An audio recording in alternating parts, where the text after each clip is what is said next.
Airin Rahmi Diani, tokoh Golkar yang suaranya juga termasuk luar biasa, elektabilitasnya tinggi. Dia juga masuk di dalam legislatif DPR RI dengan suara paling banyak di Banten Dapil 3 yang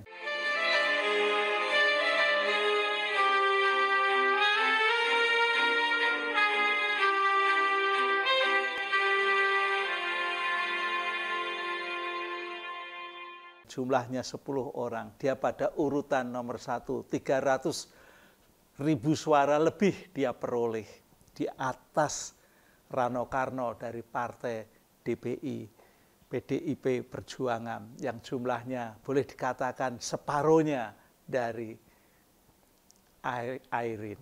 Nah, tapi saya juga heran ya, mengapa tokoh Airin yang begitu luar biasa kuat, yaitu pernah menjadi pimpinan daerah Tangsel, Tangerang Selatan selama 2 periode dari tahun 2012 sampai 2021. Ya, dan diakui oleh masyarakat yang dipimpinnya, ada banyak sekali peristiwa-peristiwa atau hasil-hasil pembangunan yang ia lakukan.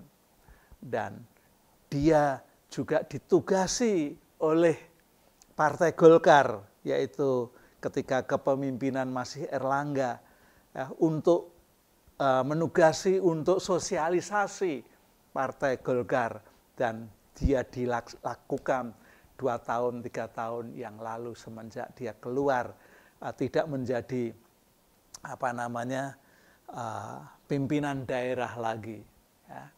Dan pada saat itu dia keluar masuk ya ke daerah-daerah, ke desa-desa, dan dia menyerap aspirasi masyarakatnya, menyerap aspirasi rakyatnya. Dan lebih dari 3.100 desa yang sudah dimasuki, yang memberikan harapan kepada pundaknya Airin untuk pembangunan di masa-masa yang akan datang. Ya, bahkan Partai Golkar pun juga sudah menggadang-gadang untuk mencalonkan Airin sebagai calon gubernur dari Provinsi Banten. Tetapi begitu tiba perubahan di Partai Golkar yang dipegang oleh Bahlil, ya, dan Bahlil pada saat itu sempat ditemui oleh Ketua DPD Provinsi Banten bersama Airin, dan dia mengatakan bahwa tidak bisa mencalonkan, tidak bisa mendukung ya, Airin untuk maju di Pilgub Banten dengan satu alasan yang paling sederhana, yaitu untuk keselamatan partai. Jadi saya melihat bahwa Bahlil ketika mendapat posisi jabatan itu langsung melihat bahwa Partai Golkar itu menurut saya sedang sakit. Ya. Karena apa saya berkata sedang sakit? Ya karena melihat bahwa Airin yang begitu kuat suaranya, elektabilitasnya paling tinggi dari tokoh-tokoh yang dilakukan survei. Ya, tetapi oleh Bahlil tidak didukung hanya gara-gara untuk keselamatan partai. Jadi ada peluang keselamatan partai itu apakah akan terdepak, ataukah menjadi terkucil, ataukah menjadi tantangan baru dalam koalisi Indonesia Maju Plus itu. Ya, kita nggak tahu alasannya apa. Yang penting seperti itu sehingga ketua DPD Provinsi Banten ya sudah tahulah apa yang menjadi keputusan ketua umum dari Partai Golkar seperti itu, ya akhirnya si ketua DPD Provinsi Banten itu menyerahkan kepada Airin, dan tidak lama kemudian Partai demokrasi Partai Perjuangan Demokrasi Indonesia ini langsung mendeklarasikan Airin tanpa dukungan dari Partai Golkar ya untuk maju ya, dalam waktu yang relatif singkat. Dan sehari kemudian setelah deklarasi, Airin yang didampingkan dengan Edi Sumardi dari Ketua DPD PDI Perjuangan Provinsi Banten sebagai wakilnya ya, diberi tugas untuk dapat mendaftarkan oleh Partai Perjuangan Demokrasi Indonesia itu. Nah, ini hal yang luar biasa. Ya, semua kader-kader baik masyarakat, ya, bahkan ada partai politik yang tidak masuk parlemen pun juga mendukung, ya, seperti Partai Buruh, Partai Garuda itu juga mendukung Airin. Nah, melihat kondisi yang seperti itu bahwa Airin sesungguhnya bisa maju karena perubahan dari keputusan Mahkamah Konstitusi yang hanya berdasarkan pada perhitungan jumlah suara dan tidak harus ditetapkan berdasarkan threshold yang 20% itu dan 25 suara, 25% dari pemilih itu, ya, tidak berdasarkan itu, tapi hanya dikecilkan, disamakan dengan calon independen untuk tingkat gubernur, ya, provinsi gitu. Nah, ini semua menjadi dinamik. Memang politik itu dinamis dan Airin juga mengatakan demikian. Partai-partai manapun juga mengatakan bahwa politik itu dinamis.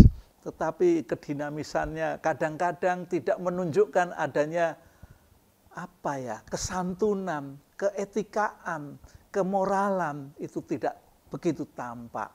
Ya, saya melihat bahwa dengan adanya pernyataan dari Ketua DPD Golkar, Partai Golkar dari Provinsi Banten bahwa si Airin ini tidak didukung untuk maju ke Pilgub atas nama Partai Golkar karena untuk keselamatan Partai Golkar.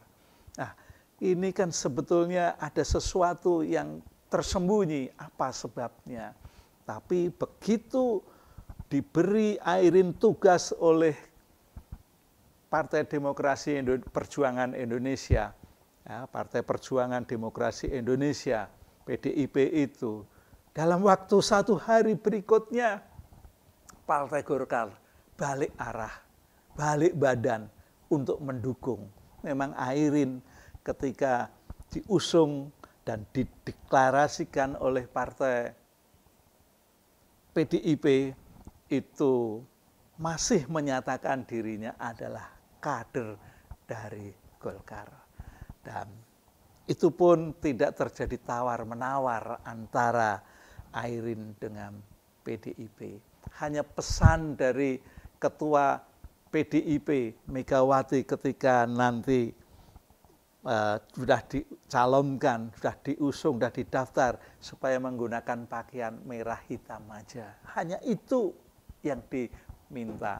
Tapi tiba-tiba Partai Golkar dalam waktu yang tidak sampai 24 langsung menyatakan diri bahwa Airin adalah kader terbaiknya, ya, yang perlu didukung.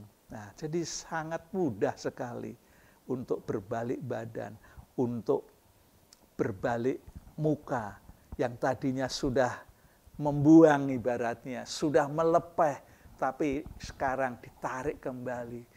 Jadi sebenarnya kalau mengeluarkan ludah ditarik lagi ludahnya nggak bisa ya sebetulnya ya, tetapi di dalam politik itu bisa. Ya. Jadi apa yang sudah dikemukakan, sudah dinyatakan oleh partai politik, oleh tokoh politik, ya, yang tadinya sudah tidak akan mendukung tiba-tiba didukung. Itu hal yang sederhana. Ya. Jadi Airin ini sebetulnya tokoh yang fenomenal di Provinsi Banten ini. Sebab dia juga termasuk dari Ketua Umum Kesatuan Perempuan Partai Golkar. Jadi hampir semua perempuan Golkar itu ada di dalam genggaman Airin.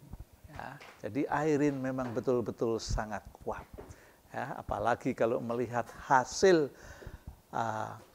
pileg yang lalu itu, dia mendapat suara paling tinggi, yaitu mencapai 300.000 suara lebih. Dan itu menunjukkan bahwa Airin menjadi tumpuan, menjadi harapan dari masyarakat yang ada di Provinsi Banten.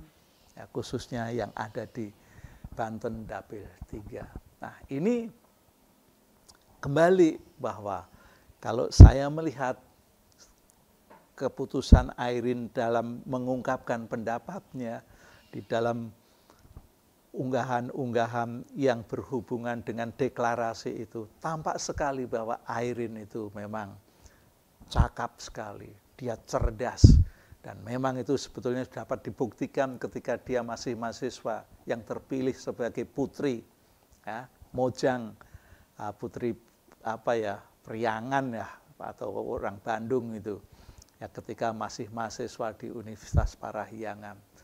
Ya, dia memang ketika pertama kali bergulat di bidang politik mulai tahun 2008 itu terus melaju. Ya, bahkan ketika suaminya terjerat dalam korupsi, ya, dia tetap stabil dalam menjalankan kehidupan di bidang politiknya. Jadi Airin memang sangat pantas untuk dimajukan oleh PDIP. Dan memang PDIP sebelumnya kan sudah ingin bekerja sama dengan Partai Golkar ketika zamannya Pak Erlangga. Tapi sekali lagi Bahlil ini nggak tahu ya orangnya kok seperti itu. Ya, memang dengan kekuatannya, kekuasaan yang ada di tangannya bisa berkata seenaknya. Ya, ya pada saat itu kan juga menyatakan Raja Jawa. Ya, siapa sih yang itu dimaksud kita juga nggak tahu. Tapi sekali lagi Airin memang perlu didukung oleh siapapun karena harapan masyarakat, rakyat di daerah Banten itu memberikan harapan pada pundaknya untuk Banten menjadi lebih maju. Dan Banten di bagian selatan ini sampai saat ini boleh dikatakan masih tertinggal jauh ya dengan Banten yang di sebelah utara. Oleh karena itu dia juga ingin berbagi dengan Pak Edi Sumardi. Ya, Pak Edi ini akan diberi tugas untuk daerah selatan. Ya, agar nantinya selatan dengan utara itu sama-sama memiliki kemajuannya, ya, bahwa ya paling tidak jalan-jalan menjadi bagus, tempat-tempat destinasi wisata dapat ditempuh dengan baik dalam perjalanan sehingga di daerah selatan itu menjadi destinasi wisata yang moncer juga bagi Provinsi Banten. Oke, itu yang bisa saya kemukakan tentang Airin yang berpasangan dengan Adi Sumardi.